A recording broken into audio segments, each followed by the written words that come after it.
Commission আমাদের recommend করলেই আমরা যখন রিটার্ন দিতে শুরু করব, জনগণকে আমরা সাহায্য করতে পারবো। সেজন্য আমরা 500 কোটি টাকা আমরা অলরেডি আমাদের গভর্নমেন্ট থেকে রেখে দিয়েছি, একটা ফান্ড করে দিয়েছি ইতিমধ্যেই। এপ্রিল মাসের 24 তারিখ মহাকরণে মুখ্যমন্ত্রী ঘোষণা করেন সারদাকাণ্ডে প্রতারিতদের জন্য 500 কোটি টাকার তহবিল গড়ার কথা। তারপর প্রায় 3 মাস কাটতে চলল, কিন্তু এখনো পর্যন্ত সারদাকাণ্ডে প্রতারিতদের টাকা ফেরত দিতে মুখ্যমন্ত্রীর ত্রাণ তহবিল নিয়ে সরকারি নির্দেশিকা জারি করা হয়নি। আইন ও অর্থ দপ্তর সূত্রের খবর, আইনি জটিলতার জন্যই আটকে মুখ্যমন্ত্রীর 500 কোটি টাকার তহবিল।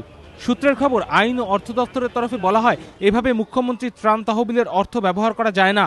প্রাকৃতিক বিপর্যয় পরবর্তী পরিস্থিতির মোকাবিলায় এবং বিপিএল তালিকাভুক্তদের চিকিৎসা ও পড়াশোনার জন্য মুখ্যমন্ত্রীর ত্রাণ তহবিলের ব্যবহার করা যায়। 500 কোটি টাকার ত্রাণ তহবিলের জন্য টাকা তুলতে তামাকজাত পণ্যের ওপর অতিরিক্ত 10% কর বসানোর সিদ্ধান্তের কথাও ঘোষণা করেন মুখ্যমন্ত্রী। মহাকরণ সূত্রে খবর, এতে সংগ্রহের পরিমাণ প্রায় 150 কোটি টাকা। কিন্তু প্রশ্ন উঠছে, বাকি 350 কোটি টাকার সংস্থান হবে কোথা থেকে? অর্থ দপ্তর সূত্রের খবর, এই বিষয়টিও এখনো পর্যন্ত স্পষ্ট নয়। এই পরিস্থিতিতে আইন দপ্তর ও অর্থ দপ্তরের প্রশ্ন, মুখ্যমন্ত্রীর ত্রাণ তহবিলের টাকা এই কাজের জন্য ব্যবহার করা যায় কিনা। তাদের আশঙ্কা, এক্ষেত্রে আবার আদালতে মুখ পুড়তে পারে রাজ্য সরকারের। লগ্নি সংস্থা কাণ্ডে অবসরপ্রাপ্ত বিচারপতি শ্যামল সেনের নেতৃত্বে তদন্ত কমিশন গঠন করে রাজ্য সরকার। অভিযোগ জমা করার পর কমিশনের সুপারিশ অনুযায়ী প্রতারিতদের আমানতের টাকা ফেরতের কথাও বলা হয়। কিন্তু 500 কোটি টাকার ত্রাণ তহবিলে যখন আইনি জটে আটকে, তখন কমিশনের সুপারিশের বাস্তবায়ন নিয়ে প্রশ্ন উঠছে।